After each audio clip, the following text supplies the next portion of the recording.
Mkhotsi ape na se re motivane mkhotsi wa bona re mo kae monata ba tse tshwe re mo gae monata a se tsebe re mo kae o mo ape re motivane na se to ka mena go le yetso mo oh na se re mo kae mkhotsi mkhotsi re mo kae mo kitibane mkhotsi a re tibana ya kitibane wa bona kitibane mall re ya batsena ya jole madenza o phakile kae bya le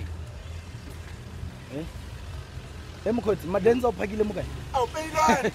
madenza o phakile mo kae ngolewe go ra yo mo kari ra nyaka re nyaka go le ya madenza yebo madenza o phakile kae mkhotsi mamthaperitile tibane o bona